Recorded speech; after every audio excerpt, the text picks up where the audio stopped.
Adegan berawal di sebuah aula yang dihadiri oleh ratusan calon polisi yang akan berpisah dengan kedua orang tua mereka. Mereka saling berpelukan, dan orang tua mereka juga memberikan pesan ke anaknya agar sehat selalu. Lalu mereka pun dibariskan. Setelah dibariskan, mereka memberi hormat ke kedua orang tua mereka, sebelum akhirnya mereka berpisah dan memulai pelatihan sebagai calon anggota polisi. Pertama-tama semua calon anggota polisi itu dipotong rambutnya agar seragam. Pelatihan pun dimulai. Pada hari pertama mereka dikumpulkan ke lapangan oleh pelatih, semua anggota langsung lari untuk menuju lapangan.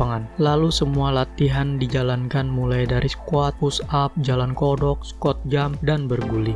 Setelah berakhir, mereka semua istirahat. Tidak seperti di rumah mereka, di sini pagi-pagi sekali mereka sudah dibangunkan untuk jogging pagi. Setelah selesai jogging, dilanjutkan dengan sarapan pagi. Ini adalah Park Ki-joon. Dia dikenal sebagai orang yang makannya banyak seperti porsi kuli. Pada saat mereka istirahat untuk makan, Park Ki-joon mengambil nasi yang sangat banyak. Tetapi ia mengeluh karena cuma dikasih 2 sosis untuk nasi sebanyak itu. Pada saat duduk, dia bertemu dengan Kang Hae-yeol. Hae-yeol dikenal sebagai orang yang suka kebersihan dan pintar. Di sini Hae-yeol tidak memakan sosisnya karena menurutnya sosis itu dibuat dengan sodium glutamat dan natrium nitrat yang dapat menyebabkan kanker.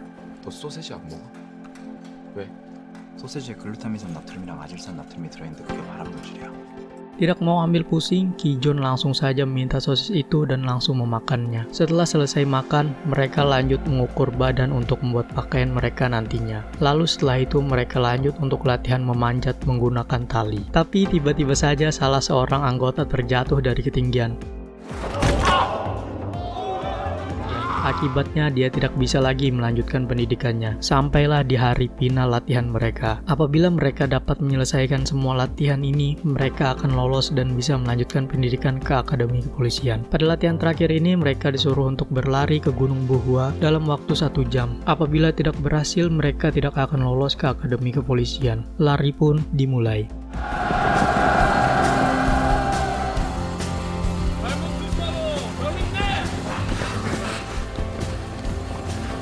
Di sini Hae-yeol terjatuh dan kakinya terkilir hingga menyebabkan dia tidak bisa berlari. Ia minta pertolongan kepada anggota lain yang lewat. Sampai pada akhirnya ia minta tolong ke Ki-joon yang lewat. Tetapi Ki-joon juga tidak mau menolongnya. Karena dipikir Ki-joon, ia akan terlambat jika menolong Hae-yeol.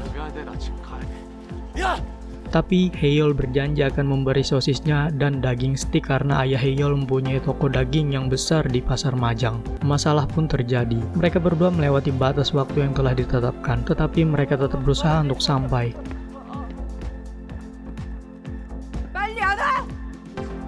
Setelah sampai, mereka menjelaskan apa yang sebenarnya terjadi ke panitia. Lalu panitia pun bertanya kepada anggota lain, yang melihat mereka saling bantu angkat tangan. Hampir semua anggota angkat tangan. Akhirnya anggota lain dihukum karena mengabaikan orang yang ingin minta bantuan. Semuanya pun disuruh untuk melakukan lari seperti sebelumnya, kecuali mereka berdua. Karena mereka dua sudah dinyatakan lolos ke pendidikan selanjutnya. Disinilah persahabatan mereka berdua dimulai. 2 tahun kemudian, mereka mulai merasa bosan dengan pakaian dan kegiatan yang mereka lakukan setiap harinya. Karena merasa bosan, mereka berencana pergi keluar dari akademi untuk mencari pacar. Tetapi mereka tidak tahu kemana mereka harus menuju untuk mendapatkan pacar. Lalu seorang temannya memberitahu bahwa mereka harus pergi ke sebuah klub untuk mendapatkan pacar. Klub itu bernama Octagon. Tanpa banyak basa-basi lagi, mereka langsung bersiap-siap untuk pergi ke klub itu. Mulai dari mandi, mencari pakaian terbaik. Karena mereka merasa tidak memiliki pakaian yang bagus, akhirnya mereka meminjam ke temannya. Setelah siap, mereka pun meminta izin ke Profesor Yang untuk keluar. Dengan alasan asmara, Profesor Yang mengizinkan. Sampailah di Octagon Club. Di sini mereka mulai menjalankan misinya untuk mendapatkan pacar. Dengan gaya kakunya, masing-masing dari mereka mulai mendekati wanita satu persatu. Tetapi semua wanita di situ menolak mereka saat perkenalan. Karena menurut wanita-wanita yang ada di situ, menjadi polisi akan miskin seumur hidup. Karena merasa gagal, mereka pun pulang. Tetapi saat di jalan hendak pulang, mereka bertemu seorang wanita. Mereka berpikir bahwa Tuhan masih memberi mereka satu kesempatan terakhir untuk mendapatkan pacar. Saat mereka mulai mengikuti mengikuti wanita ini, masalah pun terjadi. Wanita ini dipukul lalu dimasukkan ke dalam mobil. Mereka berdua yang menyadari bahwa wanita ini diculik dan langsung mengejar mobil pencuri itu. Tetapi mobil itu tidak terkejar oleh mereka. Lalu mereka melaporkan ini dengan kemampuan yang mereka miliki. Yang pertama mereka lakukan adalah menyelidiki TKP. Di sini mereka mendapatkan makanan yang dibeli wanita itu sebelumnya. Makanan ini barang bukti yang mereka dapatkan ini, mereka mulai mencari penjual yang menjual topoki itu. Dengan harapan si penjual mengenal cewek yang membeli topoki itu.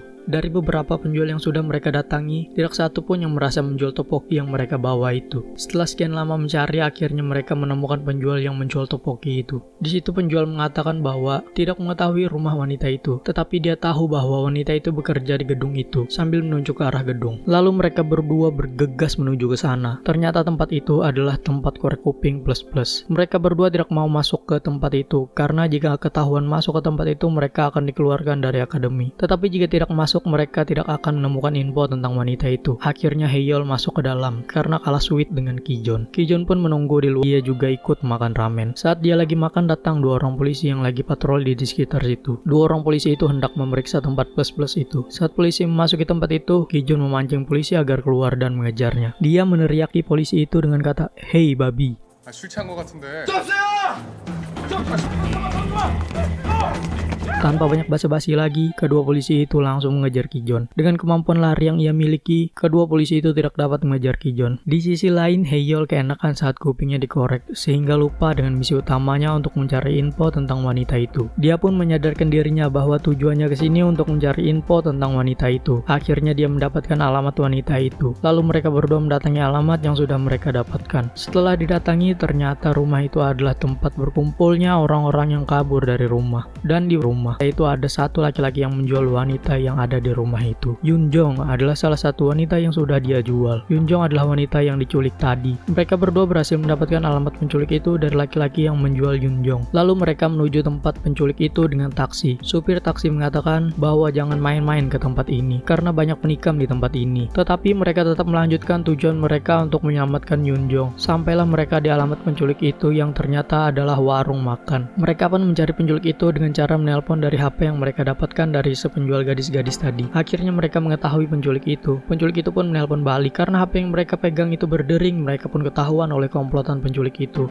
Lalu mereka dipukul dan dipaksa untuk bicara. Awalnya mereka diam karena tidak tahan lagi. Mereka pun menghajar komplotan penculik itu dan komplotan itu pun tumbang di tangan mereka berdua. Mereka membawa satu orang untuk menunjukkan jalan tempat wanita itu dikurung. Setelah sampai ke tempat itu, mereka tidak menyangka karena terdapat banyak wanita yang dikurung di tempat itu. Ternyata wanita-wanita yang ada di tempat itu diambil sel telurnya untuk dijual ke orang-orang yang tidak bisa memiliki anak. Karena banyaknya wanita di situ, mereka tidak bisa membawa semuanya. Mereka berdua berniat keluar dan membawa polisi ke tempat itu untuk membawa wanita itu keluar dari situ. Tetapi saat mereka keluar, mereka dikepung oleh penculik-penculik di situ. Mereka pun dihajar dan berakhir digantung tanpa baju. Tetapi mereka berhasil melepaskan diri dan keluar dari tempat itu. Saat hendak keluar, mereka harus melewati puluhan penjaga yang sedang tidur dan masalah terjadi. Jam Kijon berbunyi dan membangunkan penjaga itu. Mereka pun dikejar, tetapi untung saja mereka cepat dalam hal berlari, sehingga sampai ke kantor polisi yang berada di dekat situ. Para penculik itu pun tidak bisa menangkap Haeyeol dan Kijon karena mereka berdua masuk kantor polisi. Setelah sampai di kantor polisi, mereka berdua berniat melaporkan tentang wanita yang dikurung di gedung itu. Tapi polisi menolak laporan mereka karena mereka tidak memiliki KTP, dan semua barang yang mereka miliki hilang karena diambil oleh para penculik itu. Kijon pun emosi karena laporannya ditolak oleh polisi, sampai-sampai ia mengeluarkan kata-kata kasar, dan akhirnya mereka ditembak oleh polisi itu dengan tembakan listrik. Mereka pun diborgol. Keesokan harinya, Profesor Yang datang ke kantor polisi itu karena ditelepon oleh petugas di kantor itu, dan mereka berdua dibebaskan oleh Profesor Yang. Mereka berdua menjelaskan ke Profesor Yang tentang kejadian yang mereka alami tadi malam. Profesor Yang mempercayai mereka dan mendatangi gedung yang berisi wanita-wanita itu. Tetapi penculik itu seperti sudah mengetahui apa yang akan terjadi. Semua orang di gedung itu hilang karena dipindahkan oleh penculik itu. Profesor Yang pun menjelaskan bahwa kasus ini tidak bisa ditangani oleh polisi divisi patroli, tetapi Profesor Yang akan meminta bantuan ke UIR, Unit Investigasi Region. Mereka pun senang mendengar semua itu. Apakah bisa dimulai sekarang? Tanya mereka. Tidak, kata Profesor Yang. Paling cepat 2 minggu lagi baru mereka bisa memulai, karena mereka memiliki jadwal. Mereka berdua pun kecewa dan meminta agar mengizinkan mereka berdua untuk melakukan penyelidikan sendiri. Profesor Yang tidak mengizinkan mereka karena mereka berdua masih pelajar dan belum menjadi polisi. Di sini mereka sangat kecewa. Mereka pun kembali ke akademi, tetapi wanita-wanita itu mengganggu pikirannya karena mereka masih belum bisa menyelamatkan wanita-wanita itu. itu. Sambil menunggu izin dari Profesor Yang, mereka berdua latihan sangat keras. Bahkan saat semua anggota lain sudah istirahat, mereka terus saja latihan, dibarengi dengan makan daging agar bertenaga.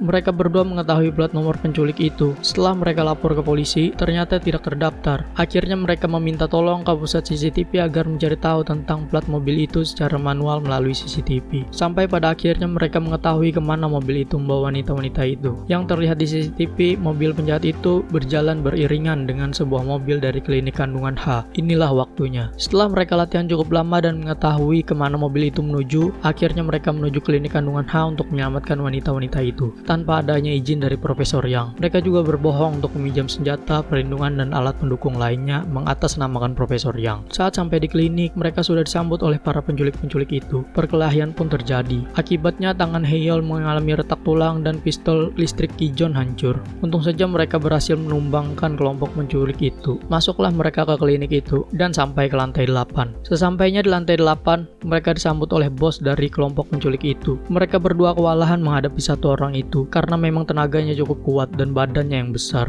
Walaupun sudah terjatuh berkali-kali, akhirnya mereka berhasil mengalahkan orang itu dan membawa wanita-wanita itu pulang.